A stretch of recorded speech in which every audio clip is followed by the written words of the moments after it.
Good afternoon, Riverdale School. This is your principal, Mr. Paris, coming to you from my mother's living room to read you a lunchtime story.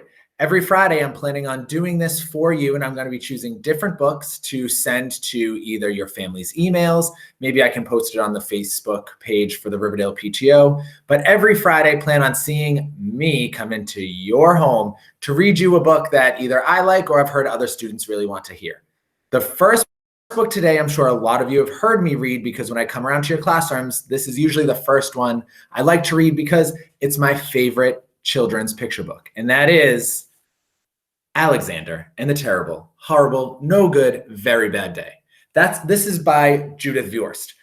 One reason why I really like this book, and I talk to students a lot about it, is that it talks about Alexander who goes through his day and how he wakes up knowing it's going to be a terrible, horrible, no good, very bad day. And we're going to look at how his day unfolds. After the book, I'm going to be talking about some things you can do to make sure you don't really have a day like Alexander. So here we go. Alexander and the Terrible, Horrible, No Good, Very Bad Day by Judith Viorst.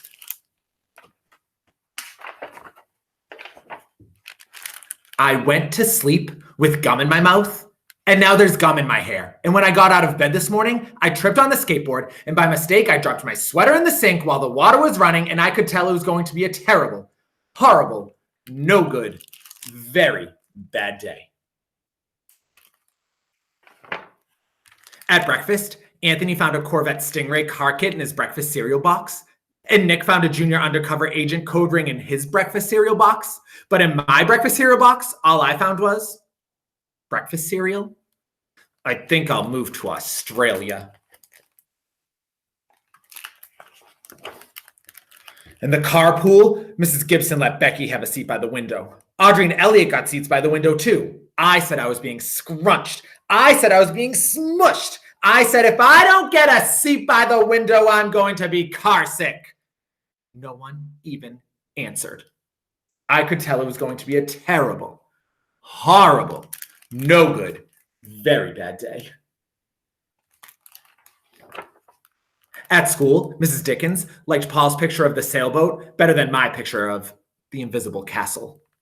At singing time, she said I was singing too loud. At counting time, she said I left out 16. Who needs 16? I could tell it was going to be a terrible, horrible, no good, very bad day. I could tell because Paul said I wasn't his best friend anymore. He said that Philip Parker was his best friend and that Albert Moyo was his next best friend and that I was only his third best friend. I hope you sit on a tack, I said to Paul.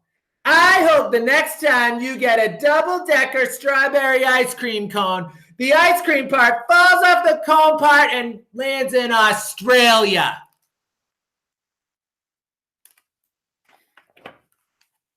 There were 2 cupcakes in Philip Parker's lunch bag, and Albert got a Hershey bar with almonds, and Paul's mother gave him a piece of jelly roll, that had little coconut sprinkles on the top. Guess whose mother forgot to put in dessert? It was a terrible, horrible, no good, very bad day. That's what it was. Because after school, my mom took us all to the dentist, and Dr. Fields found a cavity just in me. Come back next week and I'll fix it, said Dr. Fields. Next week, I said, I'm going to Australia. On the way downstairs, the elevator door closed on my foot. And while we were waiting for my mom to get the car, Anthony made me fall where it was muddy. And then when I started crying because of the mud, Nick said I was a crybaby and... While I was punching Nick for saying crybaby, my mom came back with the car and scolded me for being muddy and for fighting. I'm having a terrible, horrible, no good, very bad day, I told everybody. No one even answered. So then we went to the shoe store to buy some sneakers. Anthony chose white ones with blue stripes. Nick chose red ones with white stripes. I chose blue ones with red stripes. But then the shoe man said, we're all sold out. They made me buy plain old white ones, but they can't make me wear them.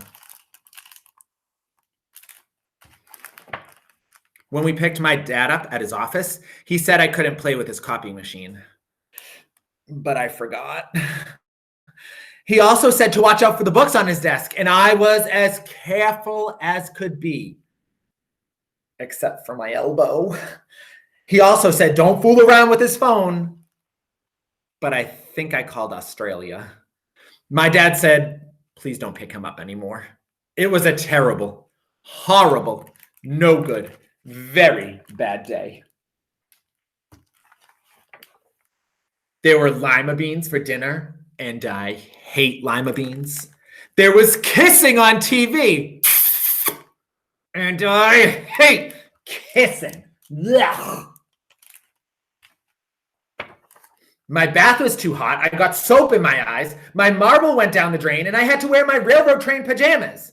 I hate my railroad train pajamas.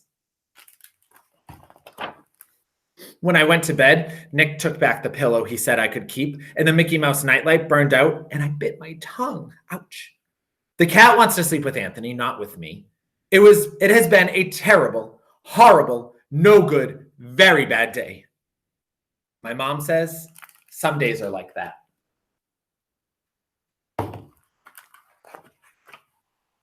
Even in Australia.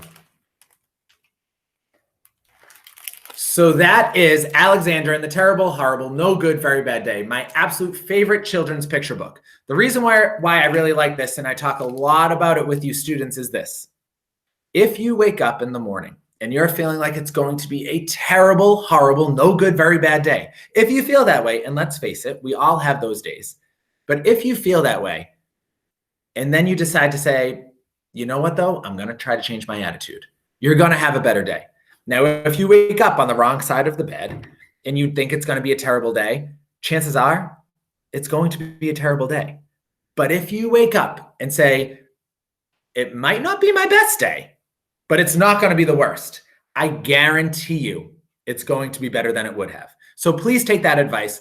Next time during these next couple of weeks when we're out of school, if you wake up and say, I'm so bored, this is going to be such a terrible day, chances are you're going to have a terrible day. But if you wake up and say, not going to be the best day, not going to be the funnest day, but it's not going to be my worst day, I guarantee you it won't be that bad.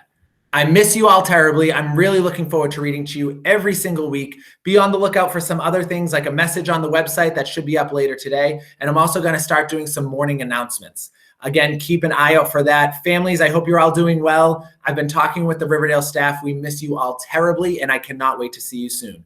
Keep up the hard work, and I'll see you later.